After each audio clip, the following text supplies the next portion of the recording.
Welcome, everybody. My name is Miriam Vishny, and I serve on the program committee of Everett Jewish Life Center. The Everett Jewish Life Center is a Jewish house on Chautauqua campus, and it's our home for all things Jewish. We explore Jewish food, music, politics, anti-Semitism, history, literature, comedy, and more. We provide an opportunity to learn, debate, laugh, and explore our interests together. At a time when anti-Semitism is on the rise and Jews are feeling vulnerable, the Everett Center provides a venue for Jews and for all Chautauqua visitors to examine some of the important issues that are affecting the Jewish community. This is the Everett Center's 16th year, I don't know, 15th or 16th, because 16th, but we're not maybe operating for a year during 2020. Anyway, it was built through a generous donation by Edith Everett and her family to memorialize her husband, Henry. It was Edith's vision to create a Jewish denominational house with outstanding programs that would be free of charge and where rooms would be available to house guests. Her vision has been more than realized. We are very proud that we have a committed audience, and we are thrilled to attract new guests. Who is here for the first time? Raise your hands. Great. Welcome. Please come and introduce yourself to us afterwards if you would like to. All of the volunteers are wearing badges. Our programs at Everett Center include 2 talks every week on Mondays and Tuesdays, as well as a Jewish theme filmed on Sunday and Wednesday. Our program brochures are available at the front, and there are also volunteer suggestion forms, and we're always looking for volunteer and suggestion forms. We're always looking for volunteers, so if anyone wants to volunteer, let us know. Our programming and our operations are fully dependent on your donations. We don't get any money from the institution, and your gate fee does not support the center at all. So your tax-deductible gift helps the Everett Center make ours a home for Jewish thinkers and seekers from all streams of Judaism. It's our honor and mission to develop programs that spark curiosity, intellect, and imagination, infused with our rich Jewish culture and tradition. To continue our mission and to expand the program and strengthen our community, we invite you to make a donation so that we continue to offer our programs for free. There are envelopes for donations at the front, and you can also make donations online if you would like to do that. The center is really for all of you. So if everybody could silence their cell phones and their electronic devices, I would now like to introduce our speaker, Elliot Cohn. Elliot is the Arleigh Burke Chair in Strategy at the Center for Strategic and International Studies in Washington, D.C. He has been a professor at Johns Hopkins University School of Advanced International Studies from 1990 until 2024, and he also served as the school's 9th dean. He received his BA and PhD from Harvard and taught there, as well as at the U.S. Naval College before coming to Hopkins.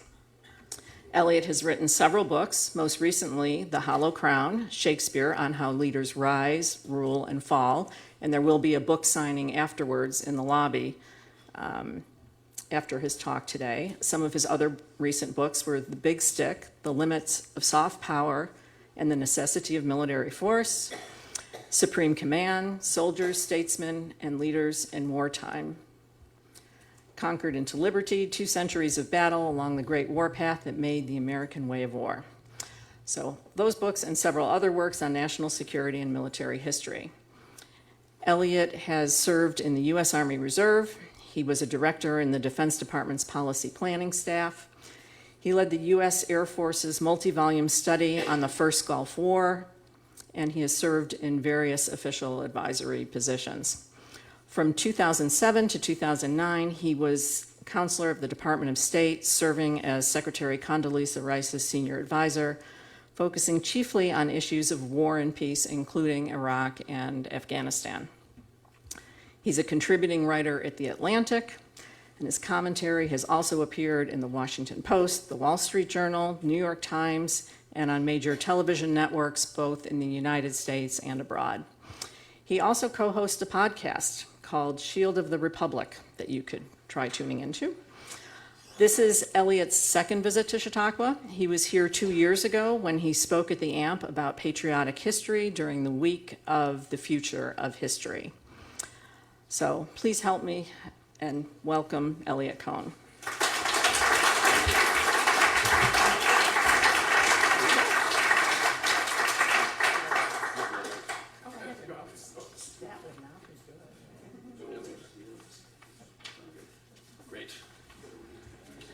Well, thank you, Miriam, other than that attempt to steal my speaking notes.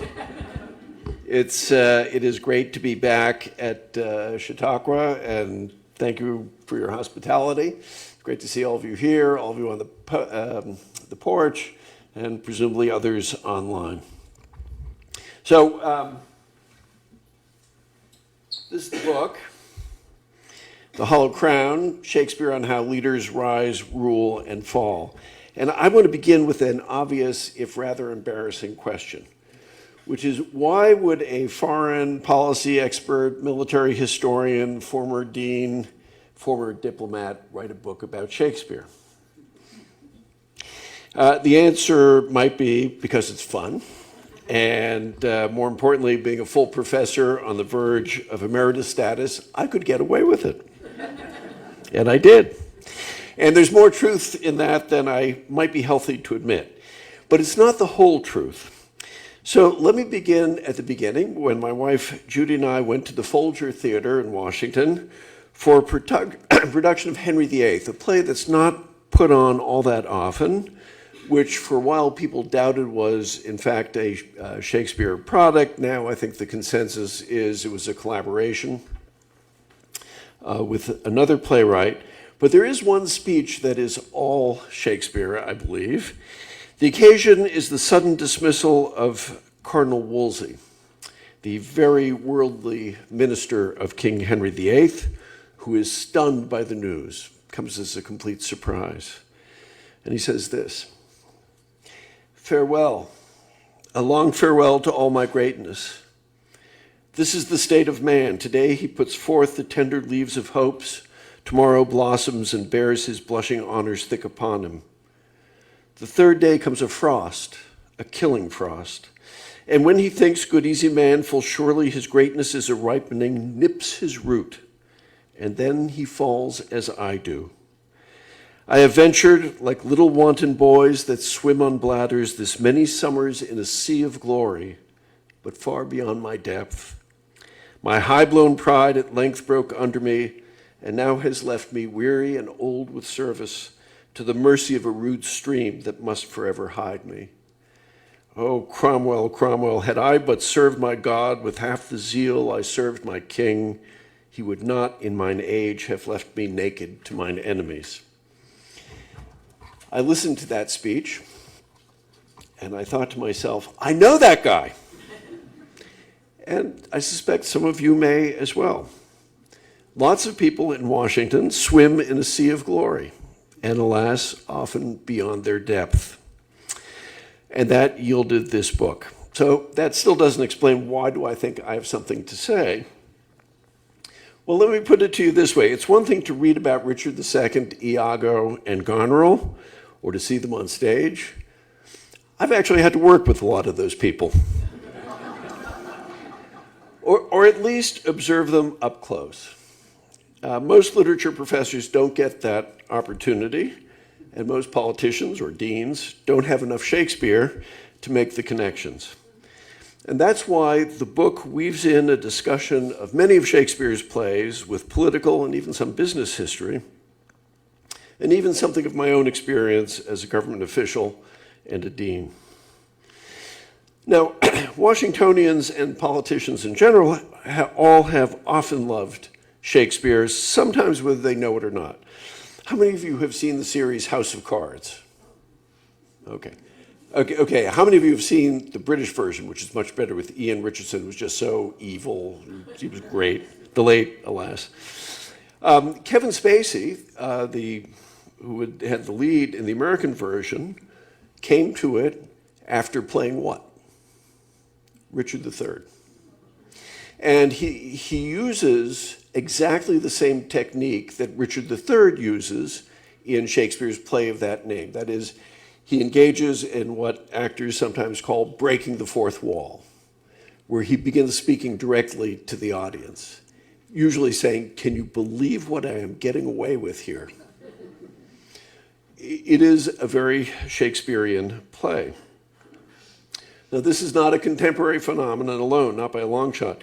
Abraham Lincoln was enamored of Shakespeare when he was riding circuit.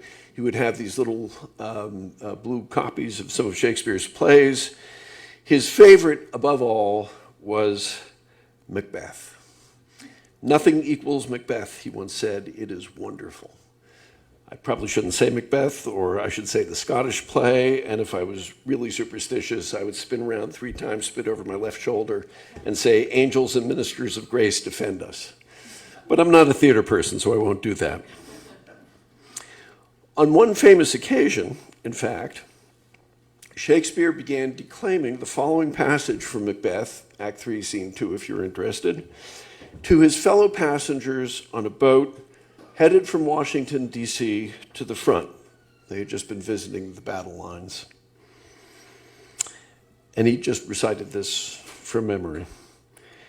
"Better be with the dead, whom we, to gain our peace, have sent to peace, than on the torture of the mind to lie in restless ecstasy.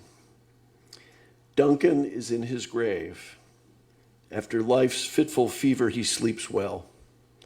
Treason has done his worst. Nor steel, nor poison, malice domestic, foreign levy, nothing can touch him further." The visit had just been to Richmond, capital of the Confederacy, which had just fallen to General Ulysses S. Grant. 5 days later, Abraham Lincoln attended a performance of Our American Cousin at Ford's Theater, and by the end of the last act, treason had indeed done its worst.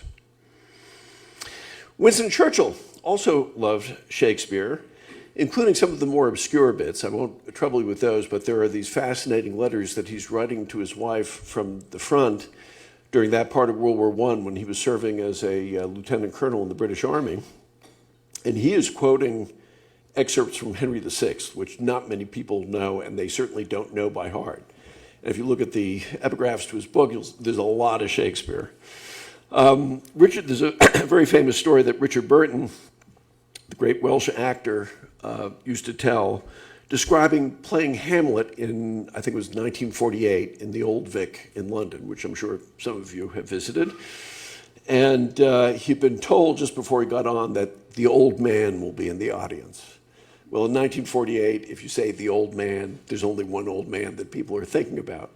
And sure enough, there in the front row is Winston Churchill.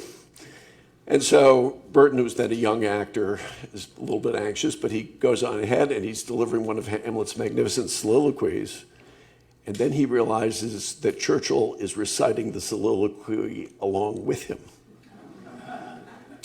And Burton describes how he tried to speed up to throw him off the track, and tried to slow down to throw him off the track, and it didn't work. He's a complete nervous wreck at the intermission. He's in his dressing room. There's a knock at the door, and there is Winston Churchill looking at him. And he says, "My Lord Hamlet, may I use your washroom?"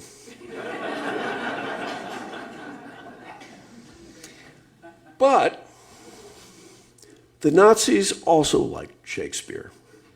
And I don't just mean Merchant of Venice with its anti-Semitic tropes, and we can talk about Merchant if you want. They particularly liked Coriolanus, the story of a lone military leader and a fickle mob. So, what does Shakespeare teach us about politics? What do you get from him? Well, I would say that by studying Shakespeare, you study political people. For that is what Shakespeare is really about. Not movements or ideologies. He takes some modest swipes at the Puritans in a couple of plays, but that's about it.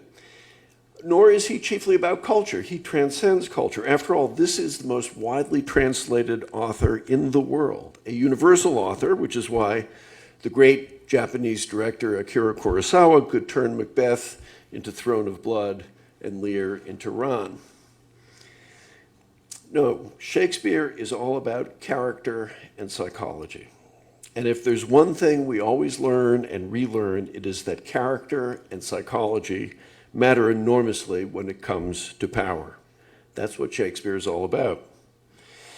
I've learned a great deal about this aspect of politics from Shakespeare, and among other things, he taught me, more or less, that there was a good chance that Vladimir Putin was going to invade Ukraine.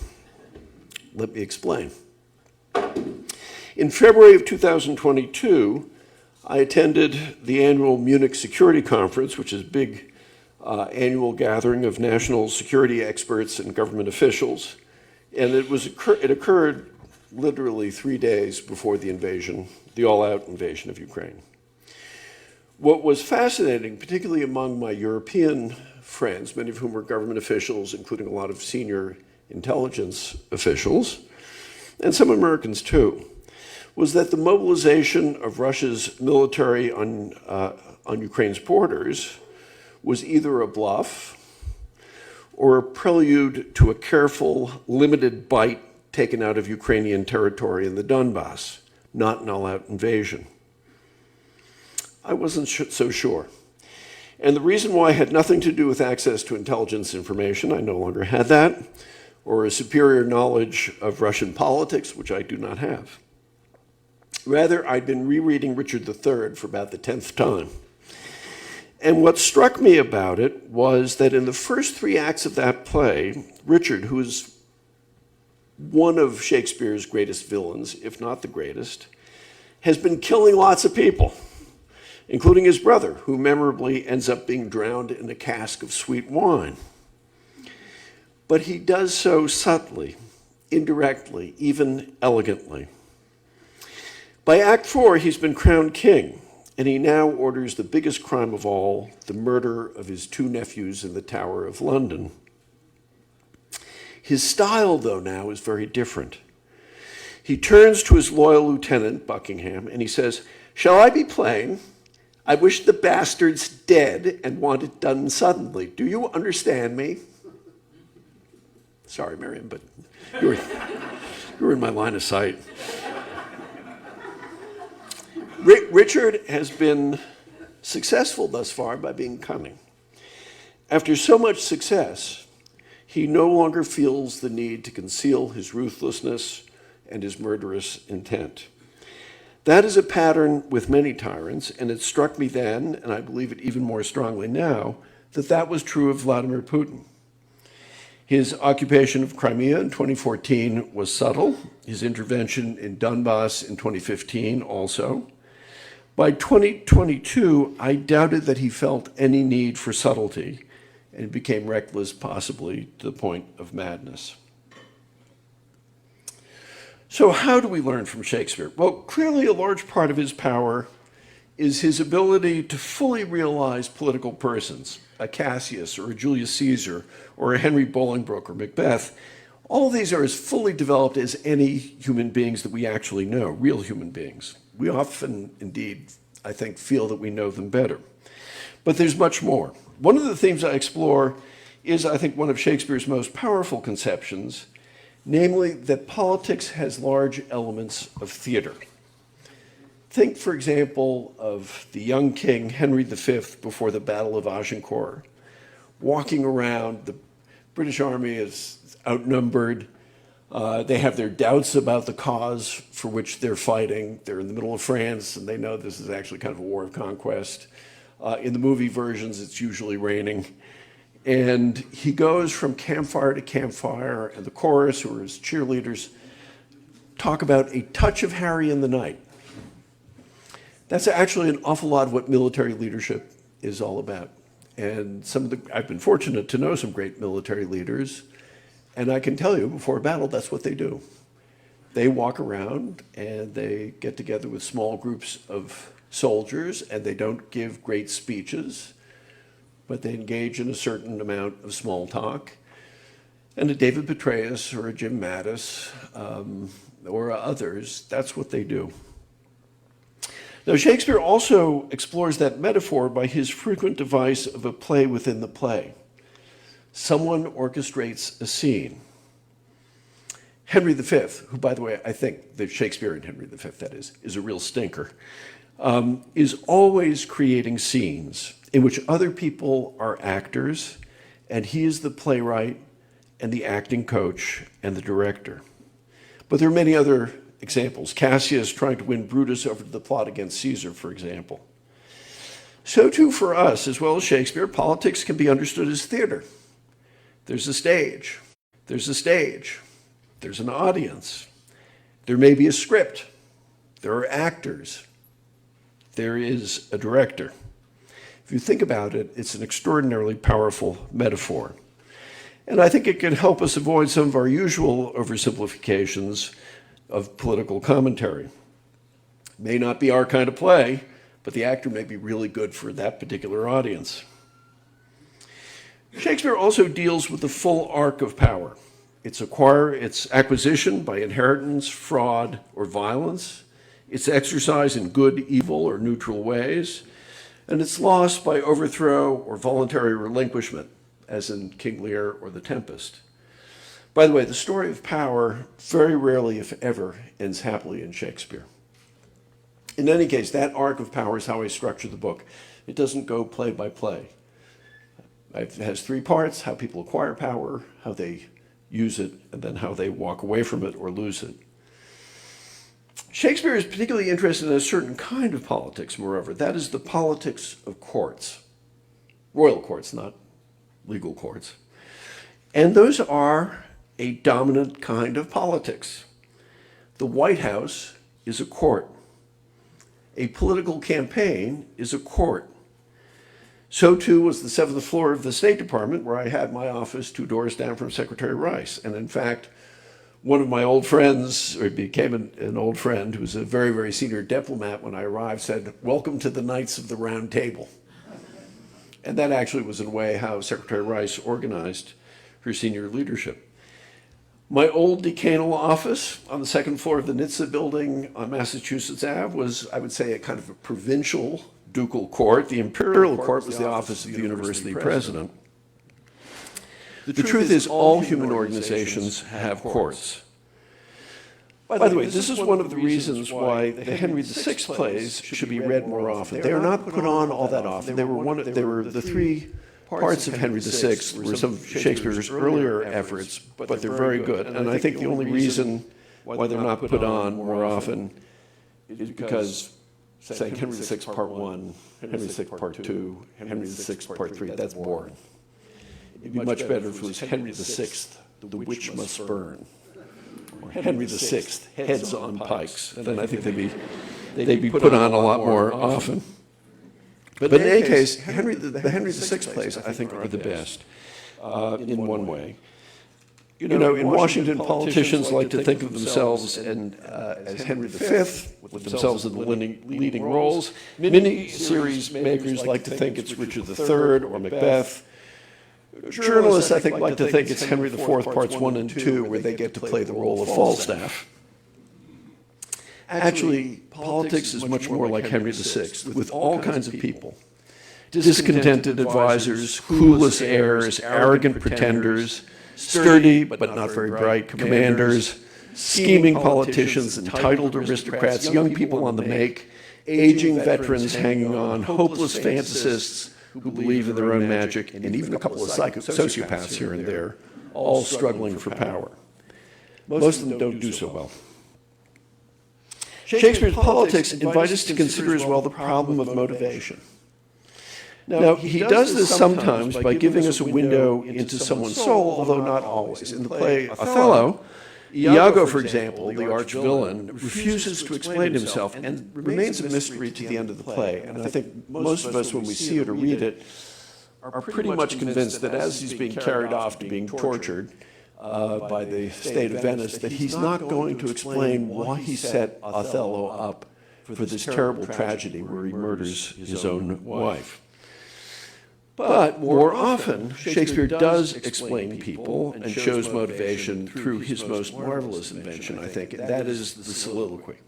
That is to say, the speech where the actor is essentially breaking the fourth wall, talking to us. He may be talking to himself as well, but explaining his motivations as at least as he or she understands them. That is to say, it may not be the truth, but it's the truth as seen by the character. And there are few, I think, that are more profound than Richard, Duke of York in Henry VI, Part 3, Act 3. So Richard, Duke of York, becomes Richard III. And the soliloquy that I just will walk through with you pretty quickly is often tacked on to productions of Richard III because it's so powerful and because it explains so much of the character Richard III, even though it's from an earlier the play, Henry VI, as I said, Part 3. So there's Richard. His brother has just been crowned. He's making a pass at another woman. Richard, who is actually a much more skillful commander, is extraordinarily ambitious. His brother is king. He's got another brother who's ahead of him. His brother, Edward, has 2 sons. And so the future doesn't look all that good for a very ambitious man. He begins by describing himself dreaming about being king. Why then, I do but dream on sovereignty, like one that stands upon a promontory and spies a far-off shore where he would tread, wishing his foot were equal with his eye, and chides the sea that sunders him from thence, saying he'll lade it dry to have his way, so do I wish the crown. Now, what's striking about that is, as a description of ambition, it does not lack dignity. We get it. But after describing the crown as nearly impossible to get, that's his going-in judgment, he then asks about alternatives. Could he make it as a lover and make my heaven in a lady's lap? Oh, miserable thought, and more unlikely than to accomplish 20 golden crowns. Why, love forswore me in my mother's womb, and for I should not deal in her soft laws, she did corrupt frail nature with some bribe, to shrink mine arm up like a withered shrub, and to make an envious mountain on my back where sits deformity to mock my body. It's an incredible depiction of sexual frustration and self-loathing that culminates in the awareness that he is an utterly unlovable human being, which is a pretty dark thought.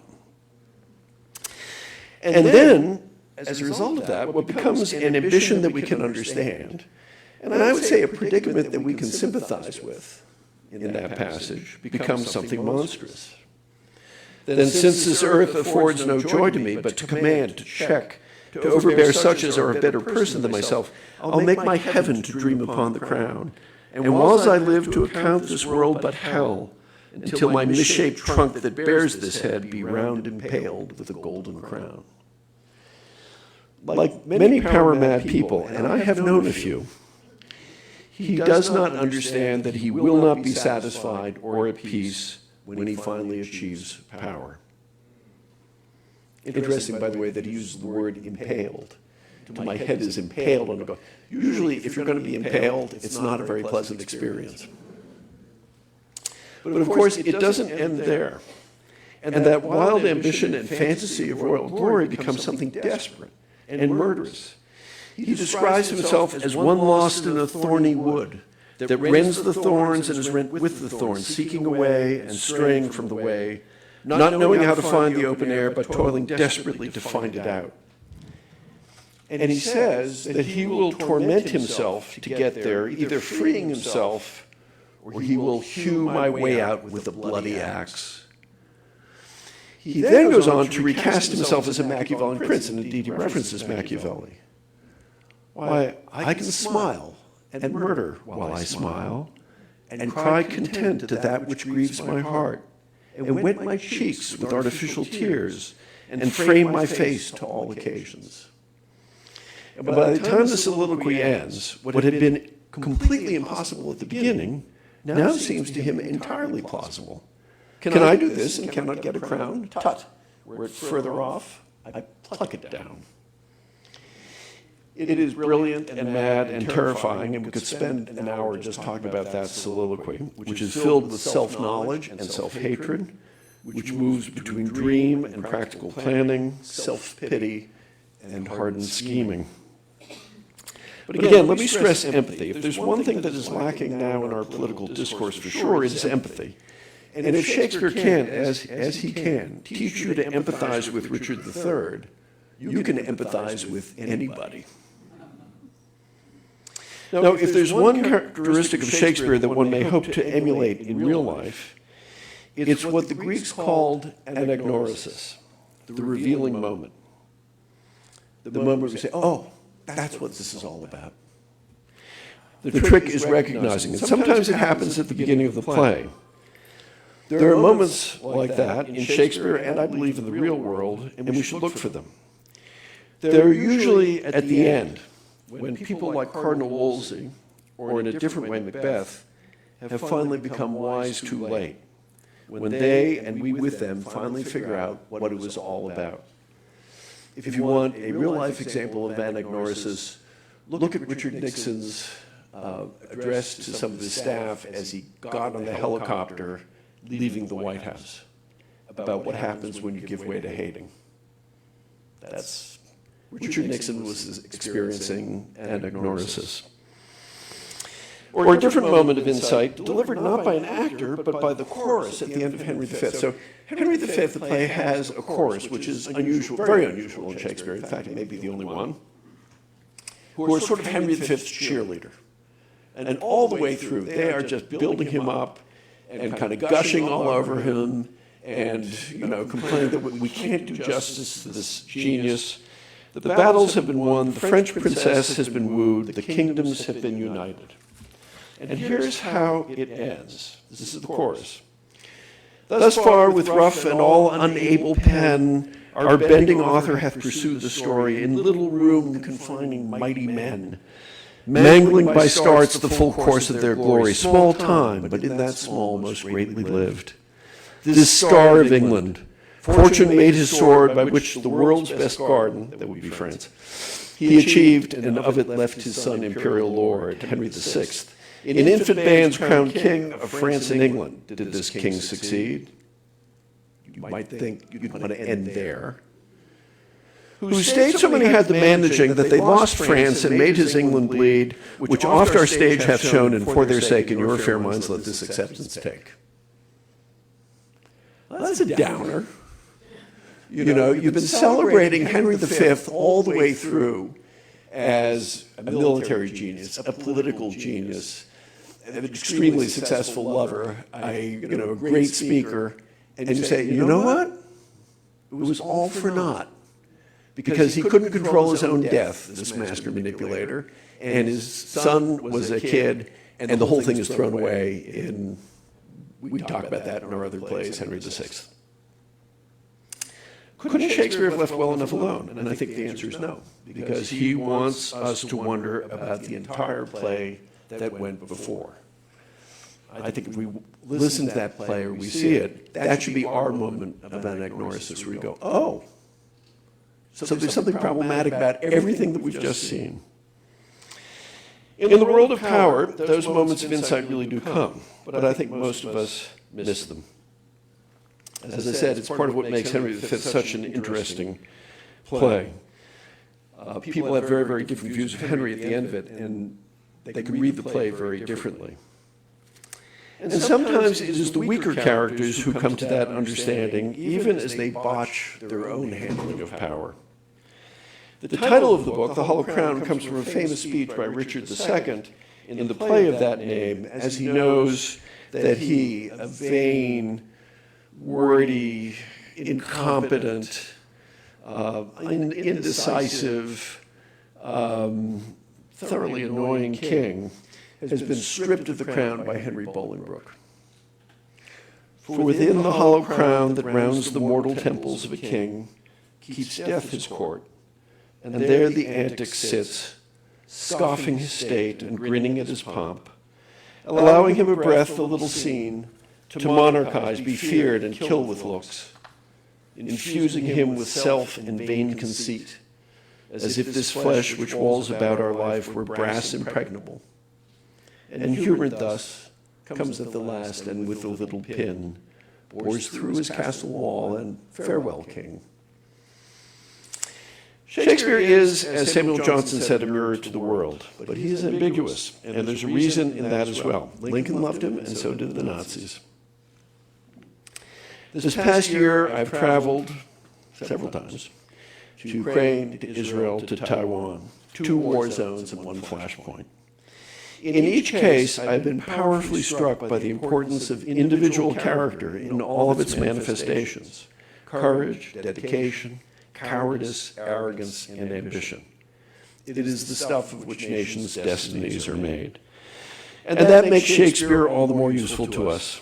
And so I think in an age when altogether too many people are too certain about what they know, when too few of us know how to read carefully, when our knowledge of human character is limited sometimes, I think, by the superficiality of our learning, I can think of few better preparations for a subtle understanding of the way in which power operates than by reading the greatest political psychologist of all time, and that would be William Shakespeare. Thank you very much.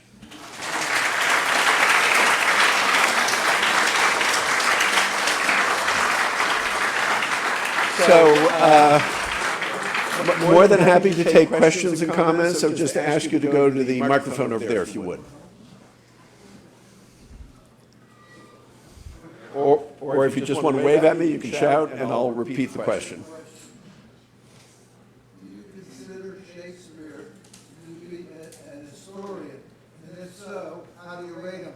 So the question is, do I consider Shakespeare to be an historian, and if so, do I rate him? He's most emphatically not an historian. When he was extremely well-read, and he knew a lot of history, and he will play with that to suit the dramatic needs of his play. So very famously, for example, in Henry IV, Prince Hal, who becomes Henry V, has this rivalry with Harry Percy, son of the Duke of Northumberland, who is a charming figure. He's bold, he's courageous, he's hot-tempered. His nickname is Hotspur. And they are contemporaries, and finally, in the climactic battle, Henry V kills Harry Hotspur. But they're the same age. In reality, Harry Hotspur was about 25 years older. He doesn't care. In some of the plays, he will Romans, ancient Britons, contemporary things, that's fine. In, of course, very famously, Bohemia, that would be the Czech Republic, has a coast, which would be news to most Czechs. He will, and the same thing with Roman history or Greek history, he'll take the pieces he can use, and he'll turn it into something else. So he should not be read as an historian. He has unquestionably, though, often shaped our opinion of historical characters. That's probably, of no one is that more true than Richard III. And that is why, for all I know, there are some of you in the audience right now, there are whole societies devoted to clearing Richard III's name, okay? And I'm sure you're out there. And you may have a point, or not. A direct political question. In Washington, Donald Trump. Is he? No, I'm going to stay away from him. In Washington, for some time, the theory has been that if there's enough power shown backing by the United States of Ukraine, Putin will back down. He will look at the environment, he'll see that the United States is in there, and rather than do enormous damage to his own people in the world, he's not a madman, people will say. He'll back down at some point in the foreseeable future. In light of the use of the word Richard III and madman, are we dealing with a madman who's now in charge of Russia? And are we looking, as the months, years go on, the use of nuclear weapons by this madman in order to be the kind of character that Putin apparently is? So I apologize for interrupting you. The question that I invariably get from audiences, okay, Trump, which Shakespearean character? But we can save that for later. I'm giving a lecture tomorrow on Ukraine and Gaza, so I'd prefer to defer it till then. But I'll just say two things. One is, I don't think anybody in the United States government thought they could really deter Putin from the all-out invasion of Ukraine. I do not believe that the senior leadership of the U.S. government thought that they could deter an invasion of Ukraine. Point one. I mean, we can talk about why I think that, but I think my sources are pretty good. But the second thing is, I think once you call somebody a madman, that means you don't have to think about them. And that's always a mistake. So a very, very bad guy, but simply to say he's mad, I think doesn't do us any good. And nukes, we can talk about tomorrow. Yeah. Can you comment on President Biden's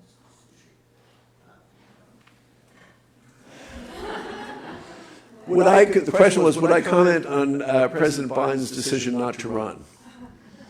Let me talk about Shakespeare. But it's connected. There are two stories, there are two Shakespearean plays in which a very senior, older leader walks away from power. One of them is King Lear, and the other is Tempest.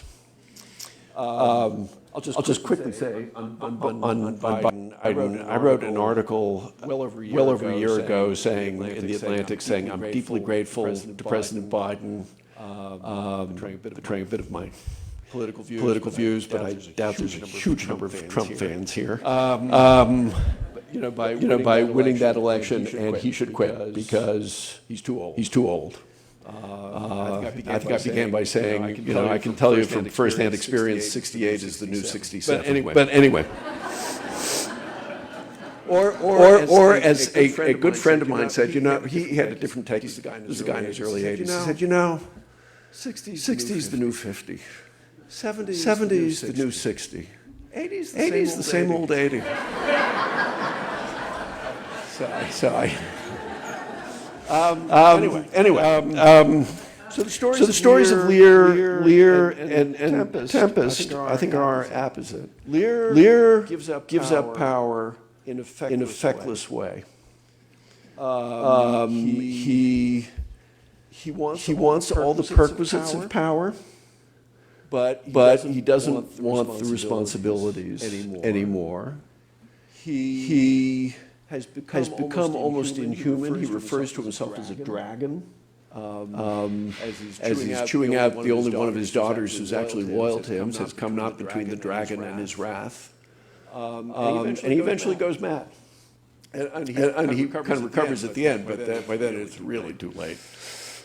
Tempest is a much more interesting story, and it's in it the magician Prospero, who has been marooned together with his daughter on this desert island. He's a great magician, but he was overthrown by his younger brother because he just spent too much time looking at magic books, which, as an amateur magician, I sympathize with. And he finally is able to conjure up the storm, and he's got his brother and the king who didn't stand up for him, a whole bunch of others at his mercy. And there are two great moments in it. So the first at the beginning, he's explaining to Miranda, to his daughter, here's how we got here.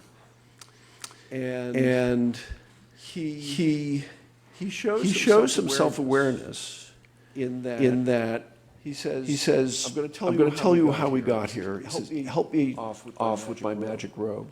And in the Tempest, magic is very much associated with power because he can summon spirits and storms and all kinds of things. First, he knows that to speak to his father as a father speaks to a daughter, he's got to take the magic robe off. And secondly, he's self-aware enough to know he can't take it off by himself.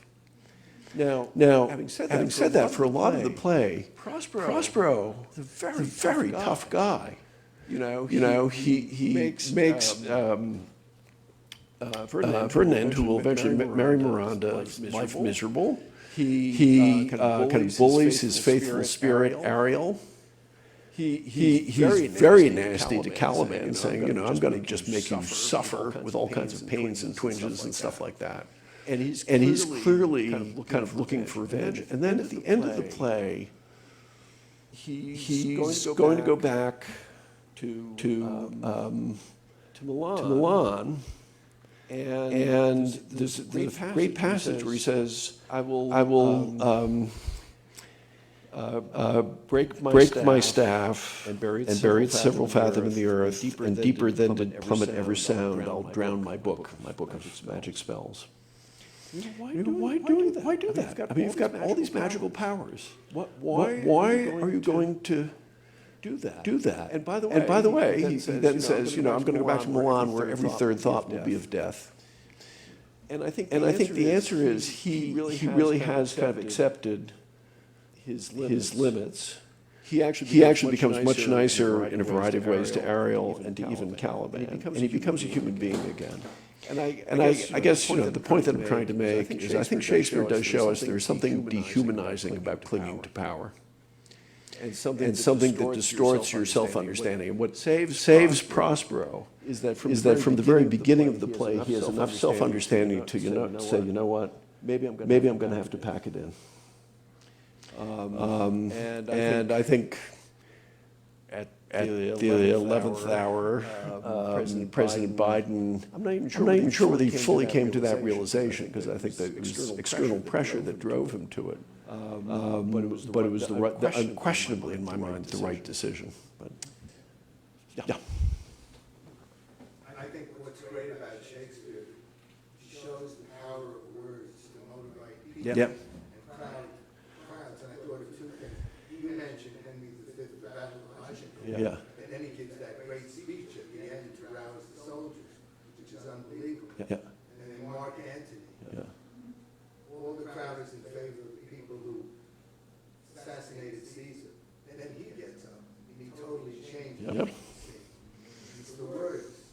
So the issues that Shakespeare's words. Now, the thing that's striking to me about those speeches in particular. So the St. Crispin's Day speeches, we few, we happy few, we band of brothers, for he that sheds his blood with me today shall be my brother. Be he ne'er so vile, this day shall gentle his condition. And gentlemen now in England will think themselves accursed they were not here, and hold their manhoods cheap whilst any speaks who fought with us upon St. Crispin's Day. It's a fantastic speech. There have been a lot of other speeches which have echoes of that. Churchill's famous speech to the few about the Battle of Britain has echoes of that speech. Much more recent speeches before battles. There's a very famous one by a British officer before the kickoff of the Second Iraq War. The only problem is it's all bullshit. Because what happens is in the immediately preceding scene, he's going around, there's that touch of Harry of the Night. It's the chorus, by the way, which tells us it's the touch of Harry of the Night. And the soldiers are saying, we're not really here in a particularly good cause, and this is all very well for the nobles. They get ransomed. We're going to get chopped to pieces, and we're going to leave behind widows and orphans.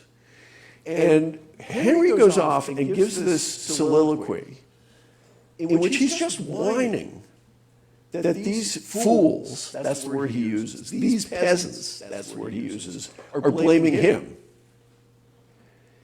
And I find it very, very disturbing, because the next day he's pretending, you're my brother, you're my brother. He doesn't think they're his brother. It's an incredible sham. Or Mark Antony. There's undoubtedly sincerity in his speech over Julius Caesar's corpse. These purple wounds could speak, blah, blah, blah. And it's magnificent demagoguery. And then the mob goes off. They're just about to kill a guy. They got the name wrong. This was Cinna the poet. They think he's Cinna, one of the conspirators. And they say, Cinna this, Cinna that, so let's kill him. And he says, cry havoc and let's slip the dogs of war. Mischief is afoot. Do thy worst.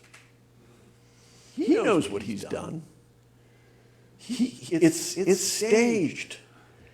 And I think that's one of those little moments. And I think Shakespeare keeps on giving us those moments where the power, the eloquence is there. And it's tremendous and it's inspiring. except Shakespeare always gives you this, kind of pulls the curtain aside just a little bit so you can see behind that and go, maybe that's not so edifying after all. And I think most of us then want to kind of, go back to a different kind of world where it's all sincere. Folks, if you would allow Dr. Cohn to get to the back of Yep. the book. Yes. Yes, ma'am. In London at the moment, we have a lot of gender-blind casting of Shakespeare. Earlier in the day, we saw a woman play Shylock, and next year we got School Weaver coming to play Prospero. And I wonder if you had a woman playing these roles, and your experience of women in power, is there something that we can learn from Shakespeare about that?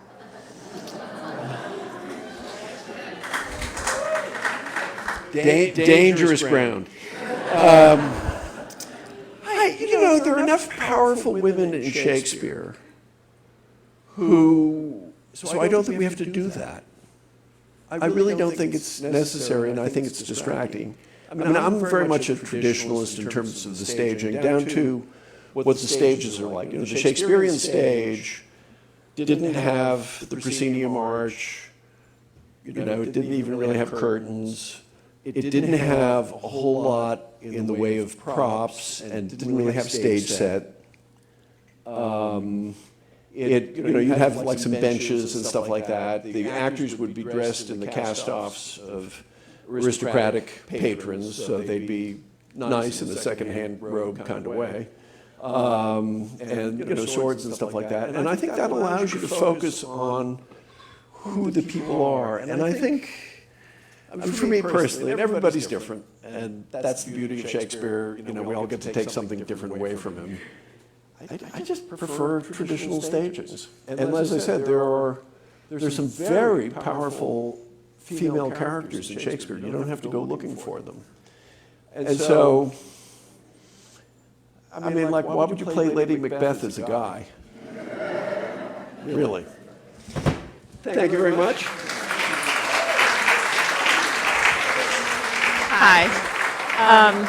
Elliot is going to have a book signing in the lobby if everyone wants to come. However, we also have someone here who wants to say Kaddish. And so if some people could stay behind so that we have a minion, that would be great. All right.